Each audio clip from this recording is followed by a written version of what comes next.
Social media sucks. We all need it and we all use it, but we have no control over the whims of its algorithms, which are just controlled by private owners. Meta says it will no longer recommend political content or social commentary on its platforms, stunning journalists and newsmakers amid the presidential election. Could decentralized social media companies solve the problem? President Joe Biden has joined TikTok despite banning the app on government devices. We also talk about the latest social media trend, MobWives, and a blood test that can accurately predict the risk of dementia.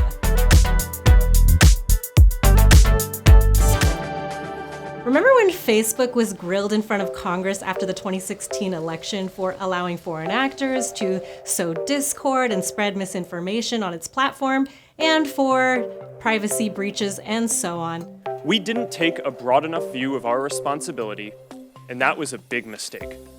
And it was my mistake. Well, Facebook, or now it's known as Meta, is trying to prevent that from happening again this year during the election. So it has officially announced that it will no longer recommend political content, social commentary, or posts focused on laws or elections on its platforms, which include Instagram and Threads. This is, of course, coming as the 2024 presidential election is getting super heated, and it's incredibly shocking to me as a journalist and creator of news content, political content, and stories about laws. Really? Nothing at all political or social commentary? Technically, users can still follow accounts that post about political content and social issues, but the company is not going to be pushing that content out to non-followers, which means that the algorithms are no longer going to be recommending any of my content unless I completely change my content, and my reach has now completely tanked. So you can post it, but you just can't have people see it. Unless they already follow you, and as a growing content creator, this kind of kills all of my speech. Unless we do something really clever, like we've done in the past with topics about corn addiction or checks work, but that also just creates more disinformation and confusion, because if you can't say what the topic is and you have to speak in innuendo, then it's just going to confuse people even more. So this is really dangerous. This is why I think that social media companies completely need to be broken up. They have far too much control over free speech. I've talked about this a million times before, but social media companies are widely and incorrectly considered modern town squares where free speech is completely allowed, but it's not, and this really proves that to us. This is very dangerous. I recommend that all you people out there, if you want to continue seeing political content, and maybe you don't, but if you do want to, go follow a ton of different news sources and people that you want to keep seeing content from. Meta says they're doing this because they're just doing what the users have told them that they want, which is they don't want to see politics anymore, which for some people, yes, I bet is true. And even myself, I could use a little less of that, but I don't want them to completely censor it as they're doing now. So do you think that these platforms like Facebook are completely in the wrong for wanting to do this? Because I can kind of see from their point of view why they might want to avoid the problem they had before and not want to go in front of Congress for weeks on end to be grilled by these old people that have no idea what they're talking about anyway, and it's just all really confusing and annoying. Of course, these are private companies that make a ton of money on advertising. So of course they're going to say that they're doing this for the user, but they're really not doing this for the user. They're doing exactly what you said. They don't want to go in front of Congress again and get grilled. Mark Zuckerberg was sweating up there last time. You think he wants to do that again in front of everyone? No, absolutely not. The problem is that Congress is not regulating Meta and the major social media companies. And the reason why he's making this decision is to avoid regulation, because he almost got regulated last time. Of course he didn't, because why would he? But he doesn't really care about what the users want. If he did, then he would stop selling our personal data to third parties, and they would try to secure our data better. So then this move is to avoid potential regulation they're afraid of coming. Yes, but there is some good news potentially, because for the first time in a long time, we are finally seeing some antitrust cases against technology companies coming through the pipelines through the Department of Justice. So, we'll see what happens in the future, especially with a potential different president. We'll see. So in a move to avoid disinformation, we're cutting out all information. Yeah, because that makes perfect sense. We don't want people to learn the wrong things. So we're just gonna hide all that content. Maybe if you're following them, you'll see it, but if you're not following them, you're definitely not gonna see it. So now we're just gonna see cat pictures, cat videos, people's babies. That's fine, but let's also be honest that a lot of people aren't gonna be able to post anything because pretty much anything can be deemed social commentary or political. Me just being a woman is a political statement. So how are they gonna, enforce this, especially when they're known for arbitrarily enforcing their policies? This is a huge disaster. Yeah, but on the good side, at least my family members might be less into conspiracy theories. No, this is actually going to just heighten the echo chamber because if you're following a certain news outlet or certain politicians, you're only going to see that content now. You are not going to be presented with the opposition at all. You just won't see it because you're not following it. This is going to make the echo chamber even worse. So it solidifies the existing echo chamber. Yes. All right. No wonder President Biden is on TikTok now. He's an absolute hypocrite because he banned TikTok, the app, from being put on any government devices, citing national security concerns over alleged ties to the Chinese government. But if he wants to reach young voters, he's got a TikTok, especially now that Meta platforms are no longer going to promote political content. So if Biden is now getting on TikTok, does that mean he's not worried about the national security problems of the app? You're right. This is completely hypocritical. And also, what's he gonna do on there? Plotting to rig the season so the Chiefs would make the Super Bowl, or the Chiefs just being... Sounds really boring. Like, I don't want to watch it. Trump or Biden? Just on the idea alone. As a growing number of Twitter users log off in frustration, an alternative to that social media platform is on the rise. They say it's like Twitter, but decentralized, and it's called Bluesky. I'm actually very excited about Meta's decision here because I think that decentralized social media platforms like Mastodon and Bluesky are now going to take off, and they are going to be the answer to this problem of social media companies having too much control over our speech.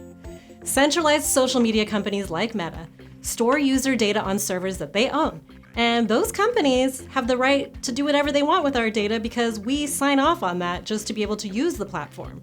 And they can also decide when we are no longer allowed to talk about politics or whatever the subject of the day is. But decentralized social platforms, on the other hand, grant users sovereignty over their own content and data.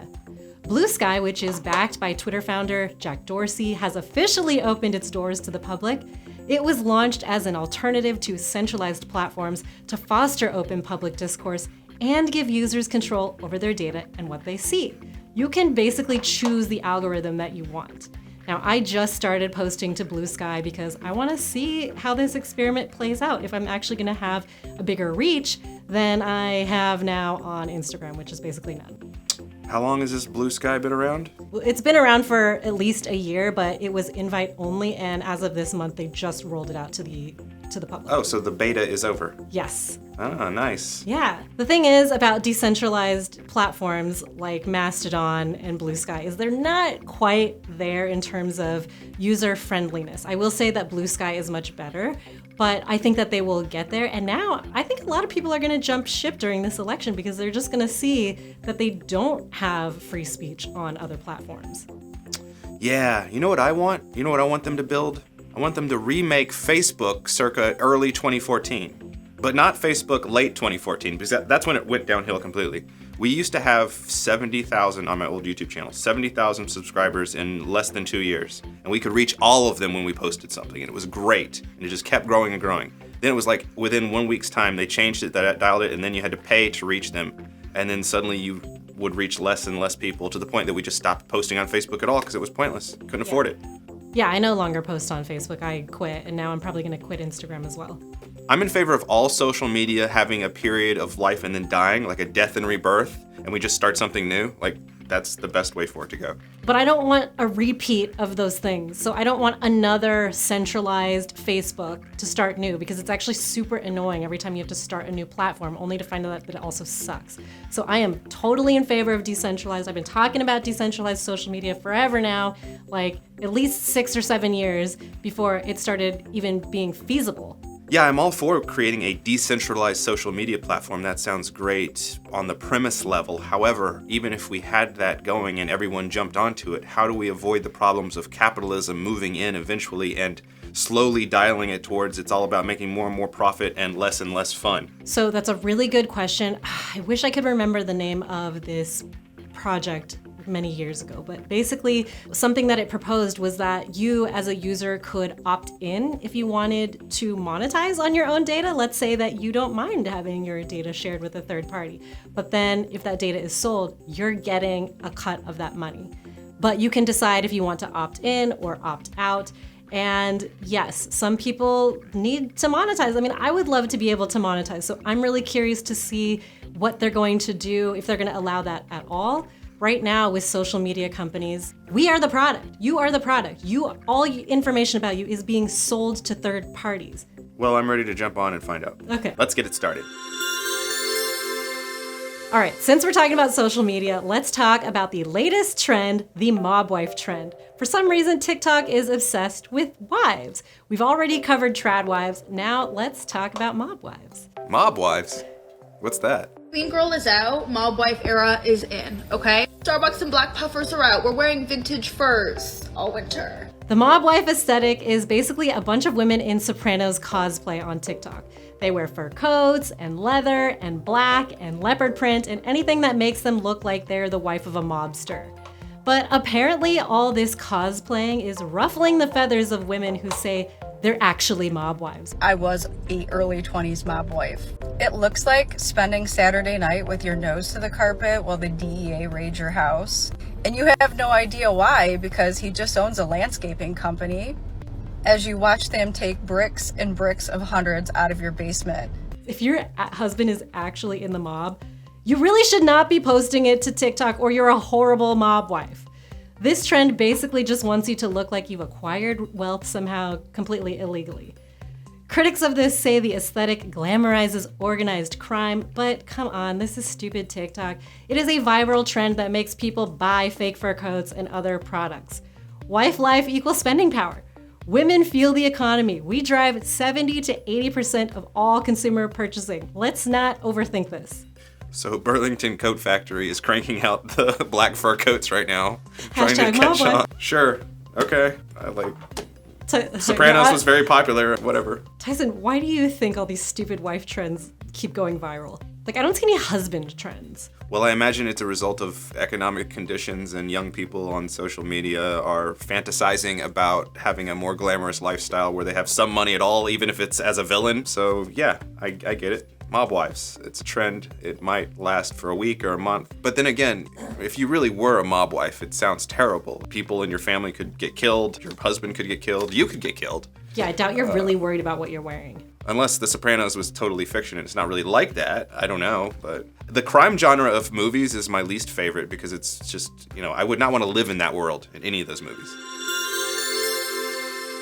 Scientists are one step closer to creating a blood test that can predict the risk of dementia, Alzheimer's disease, and vascular dementia more than a decade before the condition is diagnosed. Researchers discovered 4 biological markers for dementia in the blood samples of 50,000 healthy volunteers with the UK Biobank project. The protein profiles they found allowed researchers to predict dementia with 90% accuracy nearly 15 years before patients were clinically diagnosed, when combined with other risk data. Really? Dementia currently affects 55 million people globally, and by 2030, that number is projected to hit 78 million. In the future, researchers hope that blood screening kits will hit the market that could improve treatment and health outcomes for a growing sector of the population. Yeah, I heard that we just hit the mark of having the most 65-year-olds that we've ever had before, and in the next 20 years, a lot of them are going to get dementia. My grandma had that towards her last few years. She lived up into her 90s, and it'd be great to live in a world where we don't have to worry about that as much, especially as my parents get older and they're getting a little wacky. Every time I go to visit, they're a little bit more wacky, but that could be because they're in Fox News loopholes. Who knows? Well, dementia is basically just a disease of aging. We're probably all going to get some form. To what degree, we don't know. So I don't know that we need a blood test to tell us that we're going to get it. We really need better cures. So yes, it's great to know what might be coming down the pipeline, but I think we're also going to need better cures in addition to this blood test. Well, at least we're ending on a potential positive here for the future. Something to look forward to. If you liked this episode, be sure to subscribe. Thanks for watching. I'm Brigitte.